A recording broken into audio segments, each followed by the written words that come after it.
So this smartphone costs less than $200 and is still pretty good.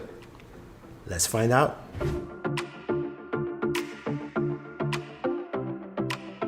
Hey guys, Thunder E here, and I know I haven't done a video in a while, but you can understand why.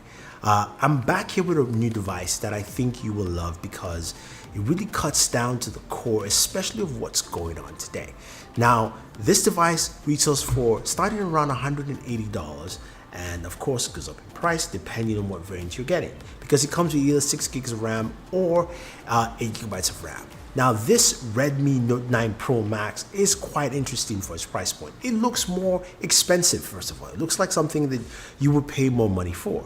Comes with a 6.67-inch display, 1080p by 2400. Also has a fingerprint sensor on the side by the power button, which is nice. It is fast, it is responsive, it works really well.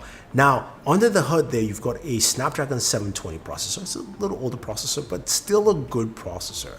And especially if you're spending this amount of money, you shouldn't be worried about what you're getting in here. But performance is fast and snappy. As you scroll through, you look around within this device, you can see how fast and smooth it works, and it does a really good job. So I like that. I like that with you. Now you can get, as I mentioned, the 6 or 8 gigabyte variant with either 64 gigabytes of RAM or 128, and you've got micro SD storage. So with all that there, I'm gonna ask, okay, I like to game. What about gaming? How does it actually function on a device like this? Pretty smooth. Now you're not going to max out graphical settings on things like PUBG, but you're playing PUBG, you can still play it at high levels. It's smooth and it runs really well. It runs well, runs without any hiccups, and it feels comfortable to play. If you're playing Call of Duty Mobile, it's the same thing. Now in terms of temperatures, you're going, okay, it must have a lot of heat. 97 degrees. It's better than the OnePlus 8 Pro, which ran up to like 105. So I'm liking where this device stands right now.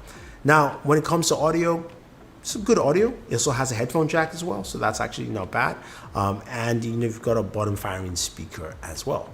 Now, this charges via USB Type-C, and it's got a 5020 milliamp battery. Massive, so which means you can spend time gaming using this device and you will have no issues because you've got a big battery, which charges, by the way, up to 50% in 30 minutes with a 33-watt charger that comes in the box. So again, that's dope. I mean, I like that it has all these cool features. Now, adding to that, you've got a 64 megapixel camera at the back. 8 megapixel ultra wide, you've got a depth sensor as well. So it gives you quite a bit in terms of photo functionality. And that's actually pretty cool because at this price range, you're expecting just horrible images. And images come out well. There's an AI functionality built into it. This is something that Huawei has tried to take the feature, 3, 2, 1, go, sorry.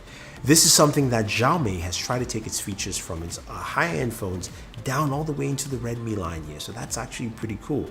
You can take photos 64 megapixels, in portrait as well, also video, there's nighttime photos.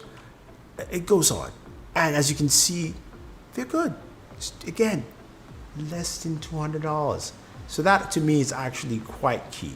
I think overall, I do like the packaging and I like what it brings to the table, especially for those who are looking to cut and save costs. Now, speaking of other things you can add to this, now this is not sponsored. I wanted to kind of throw this in there because I felt it paired quite well. I'm talking about the Soundcore Spirit Dots. Now, a lot of you asked me to review this, and it was great to actually pair this with a device that doesn't cost that much, because also these are budget true wireless buds that also give you some really great performance. So the Soundcore Spirit Dot have a bunch of really cool features.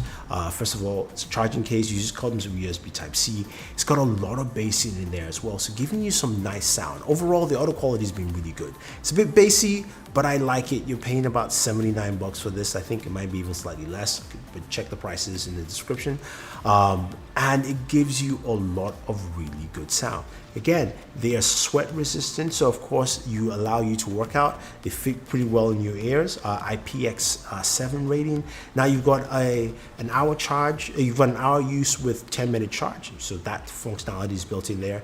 5.5 hours, with use with the earbuds, and up to 16 hours of play time altogether. Touch controls, double tap to play and pause. I like it because it's just portable, simple, and it works well together. So if you're trying to save costs, and you're getting like a device like this with the Redmi Note 9 Pro Max, then you can get, of course, something like the Soundcore. I think they work well. Now, the microphone is not that great on the Soundcore, but it's passable enough for your phone calls. That's something I would like to see improve, but I really like it, and I think a lot of people will too. Overall, I think this is a really great pairing between both of them. I really like the Redmi Note 9 Pro Max. It gives you a lot. Great battery life, 5,000 milliamps, right? You've got solid cameras for under $200, actually for under $500. Let's just be real here. You've also got great performance while gaming. You've got a 720 processor in here. I think overall, most people will like this package, and I definitely, if you want to pick up something that's under $200 or $200, Note 9 Pro Max from Redmi is the way to go. So if you have any questions or any comments, let me know, guys. Otherwise, don't forget to like, share, subscribe, stay safe, and always enjoy your entertainment.